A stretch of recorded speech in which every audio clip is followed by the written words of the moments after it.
Afternoon বন্ধুরা, মিতা রান্নাঘর চ্যানেলে তোমাদের সবাইকে স্বাগত।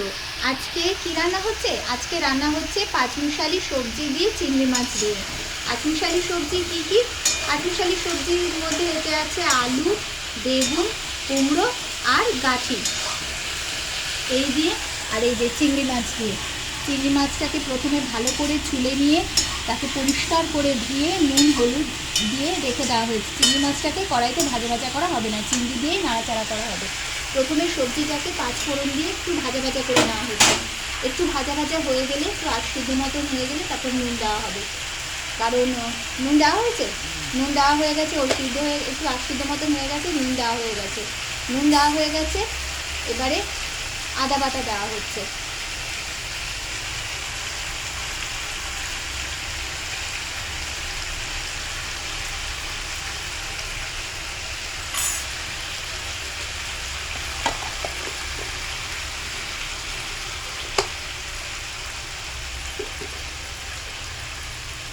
আদা বাটা, এরপরে যাচ্ছে হলুদ গুঁড়ো,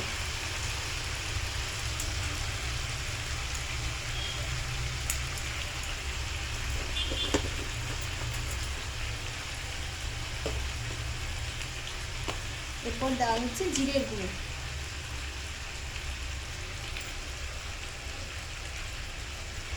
এক চামচ জিরের গুঁড়ো, হলুদ গুঁড়ো 1 চামচ আর জিরের গুঁড়ো 1/2 চামচ। আর দেওয়া হচ্ছে ঝালটা যেভাবে আপনারা খান, মানে আপনাদের মুখের স্বাদ অনুযায়ী যেরকম খাবেন সেরকম লঙ্কার গুঁড়ো দেবেন। 1/2 চামচ লঙ্কার গুঁড়ো দিলাম।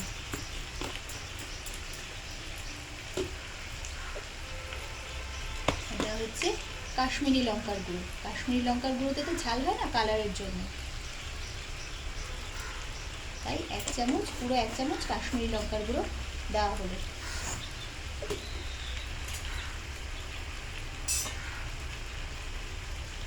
দিয়ে এবার সামান্য গরম জল অল্প ছড়িয়ে দেওয়া হলো, যাতে মশলাটা পুড়ে না যায়।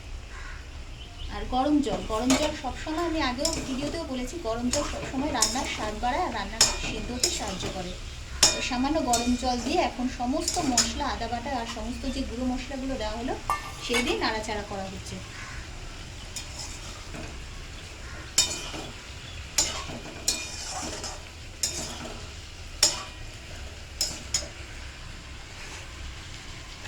এবারে চিংড়ি মাছগুলো দিয়ে দেওয়া হচ্ছে।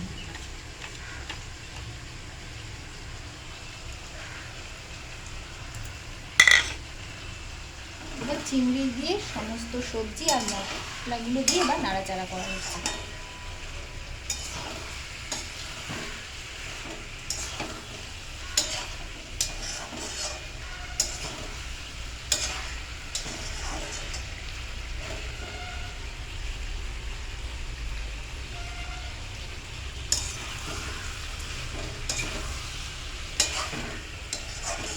যখন সমস্ত মশলাগুলো কষানো হয়ে যাবে, যখন দেখবে যে সমস্ত মশলাগুলো কষানো হয়ে গেছে, মশলাগুলো গায়ে গায়ে লেগে লেগে যাচ্ছে, তখন আন্দাজ মতো গরম জল ঢেলে দিতে হবে।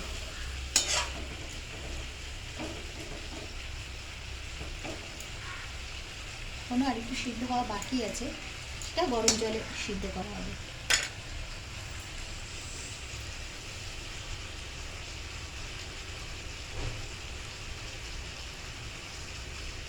যখন নাড়াচাড়া করা হয়ে যাবে, মশলা কষানো হয়ে যাবে, সমস্ত কিছু হয়ে যাবে, তখন গরম জল দিয়ে দিতে হবে। আন্দাজ মতন গরম জল দিয়ে এবার সিদ্ধ করতে দেওয়া হবে, ফুটতে দেওয়া হবে। যখন ঘন থকথকে হয়ে আসবে, তখন সামান্য একটু মিষ্টি দিয়ে নামিয়ে দিতে হবে। গরম গরম, শীতকালে গরম গরম ভাতের সাথে, রুটি, লুচি, পরোটার সাথে খেতে অসাধারণ লাগবে।